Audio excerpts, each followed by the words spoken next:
వర్షంలో ఎక్కడ పోయినా తింటారు, అది తింటారా? నన్ను అయితే తింటారు, ఇప్పుడు మా చిచ్చారు కూడా తింటారు. ఇప్పుడు వర్షం ఏం చెప్తున్నా మీరు ప్రచారం అని తింటారు. కానీ నిజంగా మీరు గొప్ప వాళ్ళు, అంబర్పేటోళ్ళు.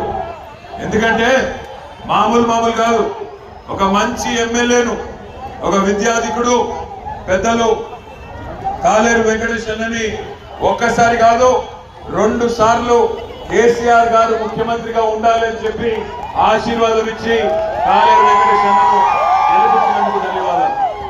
4.5 నెలల కిందట, సరిగ్గా 5 నెలల కిందట ఇక్కడికే వచ్చినాం, అంబర్పేటకు వచ్చి మీకు విజ్ఞప్తి చేసినాం. అన్న వెంకటేశ్వరాన్ని గెలిపియండి అంటే వాళ్ళు ఒక్కటే చెప్తారు, మేము రామ మందిరం కట్టినాం, రాముడికి గుడి కట్టినాం కాబట్టి ఓటేయండి. గుడిగట్టుడే కారణమైతే ఓటు అడిగేందుకు కేసీఆర్ గారు కట్టలేదా యాదగిరిగుట్ట? 4 ఏళ్ల కింద యాదగిరిగుట్టలో లక్ష్మీ నరసింహస్వామి దేవాలయం కట్టలేదా? ఒక్క లక్ష్మీ నరసింహస్వామి గుడి కాదు, ఆధునిక దేవాలయాలు కట్టలేదా కేసీఆర్ గారు? కాళేశ్వరం లాంటి ప్రాజెక్టు కట్టాడు. ఆ ప్రాజెక్ట్ లో ఉండే ప్రతి రిజర్వాయర్ కు దేవుడి పేరే పెట్టిండు. కొండ పోచమ్మ సాగర్, మల్లన్న సాగర్, రంగనాయక సాగర్, రాజరాజేశ్వర సాగర్, అక్కడ ఉండే బ్యారేజీలకు లక్ష్మీ బ్యారేజీ, ఆధునిక దేవాలయం కట్టిండు కేసీఆర్. యాదగిరి గుట్ట కూడా కట్టింది కేసీఆర్. మరి గుడిగట్టుడే కారణమైతే దాని పేరు మీదనే ఓటేయాలంటే కేసీఆర్ గారికి ఎన్ని ఓట్లు వేయాలి ఆలోచించండి. ఇంకొక మాట కూడా ఆఖరికి నేను చెప్పి మీకు ముగిస్తాను. జూన్ 2 తారీఖు నాడు సరిగ్గా 10 ఏళ్ళు నిండుతుంది.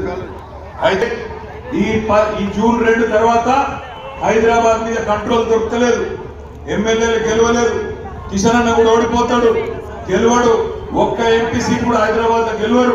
ఎట్లనన్నా పట్టు కావాలి.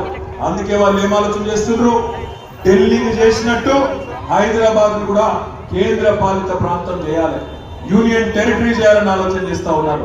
మరి అట్లాంటి దిక్కుమాలిన కుట్రలు చేసినప్పుడు అడ్డుకోవాలంటే ఈ గులాబీ కండువ వేసుకున్న మన పచ్చన్న పార్లమెంట్ లో ఉండాలి, అవసరమైతే అక్కడ గల్లా బట్టి అడిగే పరిస్థితి ఉండాలి.